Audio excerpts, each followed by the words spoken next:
वचन तेरा द्वार सबके लिए वरदान। वचन तेरा द्वार सबके लिए वरदान। चल फैलाए जन जन में हम शुभ संदेश प्रभु का।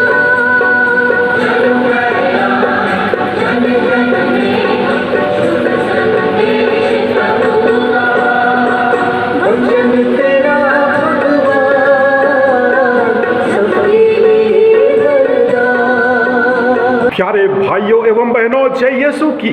प्रस्तुत है 21 जुलाई 2021 के बाइबल वचन एवं चिंतन। आज का पहला पाठ निर्गमन ग्रंथ अध्याय 16 पद संख्याएं 1 से 5 और 9 से 15 तक से लिया गया है। वचन कहता है, इस्राएली एलीम से आगे बढ़े। मिस्र देश से निकलने के बाद दूसरे महीने के 15वें दिन इस्राएलियों का सारा समुदाय एलीम और सोनाई के बीच सीन नामक मरुभूमि पहुंचा। इस्राएलियों का सारा समुदाय मरुभूमि में मूसा और हारून के विरुद्ध भुनभुनाने लगा।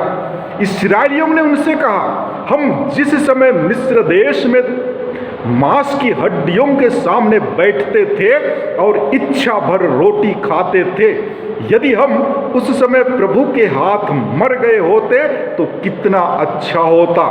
आप हमको इस मरुभूमि में इसलिए ले आए हैं कि हम सबके सब भूखों मर जाएं।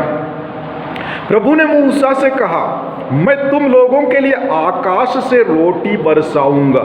लोग बाहर निकलकर प्रतिदिन एक एक दिन का भोजन बटोर लिया करेंगे। मैं इस तरह उनकी परीक्षा लूंगा और देखूंगा कि वे मेरी संहिता का पालन करते हैं या नहीं। छठे दिन उन्हें दूसरे दिनों की अपेक्षा दुगुनी रोटी बटोर कर तैयार करनी चाहिए। मूसा ने हारून से कहा, इस्राएलियों के सारे समुदाय को यह आदेश दो, प्रभु के सामने उपस्थित हो, क्योंकि वह तुम्हारा भुनभुनाना सुन चुका है। जब हारून इस्राएलियों को संबोधित कर रहा था तो उन्होंने मुड़कर मरुभूमि की ओर देखा और प्रभु की महिमा बादल के रूप में उन्हें दिखाई दी। प्रभु ने मूसा से यह कहा, मैं इस्राएलियों का भुनभुनाना सुन चुका हूं। तुम उनसे यह कहना, शाम को तुम लोग मांस खा सकोगे और सुबह इच्छा भर रोटी। तब तुम जान जाओगे कि मैं प्रभु तुम लोगों का ईश्वर हूं। उसी शाम को बटेरों का झुंड उड़ता हुआ आया और छावनी पर बैठ गया और सुबह छावनी के चारों ओर कोहरा छाया रहा। कोहरा दूर हो जाने पर मरुभूमि की जमीन पर पाले की तरह एक पतली दानेदार तह दिखाई पड़ी। इस्राएली यह देखकर आपस में कहने लगे, मानहू अर्थात यह क्या है, क्योंकि उन्हें मालूम नहीं था कि यह क्या था। मूसा ने उससे कहा, यह वही रोटी है जिसे प्रभु तुम लोगों को खाने के लिए देता है। प्रभु की वाणी। ईश्वर को धन्यवाद। और आज का सुसमाचार पाठ संत मत्ती के अनुसार पवित्र सुसमाचार अध्याय 13 पद संख्याएं 1 से 9 तक से लिया गया है। वचन कहता है, ईसा किसी दिन घर से निकलकर समुद्र के किनारे जा बैठे। उनके पास इतनी बड़ी भीड़ इकट्ठी हो गई कि वे नाव पर चढ़कर बैठ गए और सारी भीड़ तट पर बनी रही। उन्होंने दृष्टांतों द्वारा उन्हें बहुत सी बातों की शिक्षा दी। उन्होंने कहा, सुनो, कोई बोने वाला बीज बोने निकला। बोते बोते कुछ बीज रास्ते के किनारे गिरे और आकाश के पक्षियों ने आकर उन्हें चुग लिया। कुछ बीज पथरीली भूमि पर गिरे जहां उन्हें अधिक मिट्टी नहीं मिली। वे जल्दी ही उग गए क्योंकि उनकी मिट्टी गहरी नहीं थी। सूरज चढ़ने पर वे झुलस गए और जड़ न होने के कारण सूख गए। कुछ बीज कांटों में गिरे और कांटों ने बढ़कर उन्हें दबा दिया। कुछ बीज अच्छी भूमि पर गिरे और फल लाए, कुछ 100 गुना, कुछ 60 गुना और कुछ 30 गुना। जिसके कान हो वह सुन ले। प्रभु का सुसमाचार। हे ख्रिस्त तेरी स्तुति हो। प्यारे मसीह भाइयों एवं बहनों, इब्रानियों ने मिस्र में भर पेट खाया। उन्होंने अभी तक स्वतंत्रता का स्वाद नहीं चखा था। ईश्वर ने उनको दासता से मुक्त करने के लिए आश्चर्य कार्य किए। भूख के कारण वे ईश्वर के कई चमत्कारों को भी भूल गए। उनको नैतिक एवं धार्मिक शिक्षा देने के पहले ईश्वर उन्हें भोजन देते हैं। पंडितों के बीच सहमति नहीं कि मन्ना क्या था। बटेर का मांस उस क्षेत्र में सबसे स्वादिष्ट माना जाता है। मौसम में परिवर्तन के कारण वे बड़े झुंड में पलायन करते हैं। यह पलायन बहुत ही थकावट उत्पन्न करता है, इसलिए वे आसानी से पकड़े जा सकते हैं। बटेरों का आना ईश्वर की कृपा समझी गई। लोगों का विश्वास बढ़ा। इस तरह हम देखते हैं कि कई चमत्कारों को देखने के बावजूद भी इस्राएली प्रभु ईश्वर और मूसा के विरुद्ध भुनभुनाते रहते थे। और आज के सुसमाचार पाठ में प्रभु यीशु दृष्टांतों द्वारा भीड़ को बहुत सी बातें समझाने लगे। प्यारे भाइयों एवं बहनों, इस वचन का संदेश वाहक बनना चुनौतीपूर्ण है। इस दायित्व को लेने के लिए हिचक होती है।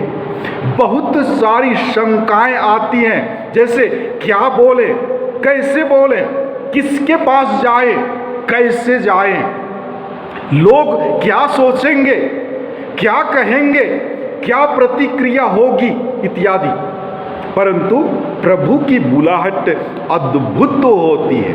वह बुलाते हैं और स्पर्श भी करते हैं, बोलने के लिए शब्द देते हैं, ज्ञान देते हैं, काम करने के लिए साहस देते हैं। प्रभु ही सब कुछ अपने समय पर होने और करने का मौका बनाते हैं और सब कुछ अपने समय पर होता जाता है। जी हाँ, आज के सुसमाचार पाठ में हमने सुना कि प्रभु यीशु ख्रिस्त बीज का दृष्टांत सुनाते हैं। प्यारे विश्वासियों, बीज में अद्भुत शक्ति छिपी होती है। जब यह बोया जाता है तो उचित मिट्टी, पानी, हवा, प्रकाश आदि पाकर नया पेड़ पौधा का रूप लेता है और फल लाता है। उसी प्रकार हमारा धार्मिक जीवन भी है। उचित माहौल पाकर धार्मिक समुदाय बढ़ता है और फैलता जाता है। इसे फैलने के लिए पुरोहितों, धर्म समाजियों, धर्म प्रचारकों और हम सभी विश्वासियों की सेवा की आवश्यकता है। हमें नबी का कार्य अदा करना है। प्यारे भाइयों एवं बहनों, साधारणतः यहूदी साहित्य और बाइबल में बीज बोने का उदाहरण ईश्वर और इस्राएलियों के संबंध के लिए प्रयोग किया जाता था। इस दृष्टांत में नबी बीज बोने वाले पर या बीज पर महत्व नहीं देते हैं, बल्कि विविध तरह की मिट्टी पर बोने वाला कड़ी मेहनत करता है और अच्छी फसल को लूनता है। यद्यपि उससे उसे पूर्ण सफलता नहीं मिलती है। इन बातों का तात्पर्य यह है कि ईसा के शिष्यों को जटिल परिस्थितियों का सामना करना पड़ेगा। उन्हें अपनी प्रेरिताई आगे बढ़ाने में धीरज नहीं खोना चाहिए, क्योंकि प्रभु के अच्छे सेवक बड़ी बड़ी कठिनाइयों में भी अपने गुरु के साथ रहते हैं और उसकी आज्ञाओं का पालन करते हैं। यदि हम गहनता से अध्ययन करें तो प्रभु का वचन रूपी बीज ही हमारा आध्यात्मिक भोजन है। प्रभु का वचन हमारे जीवन में प्रचुर फल उत्पन्न करता है। जिससे हम अपनी आध्यात्मिकता में मजबूत बनते और हमारा जीवन खुशियों एवं शांति से भर जाता है।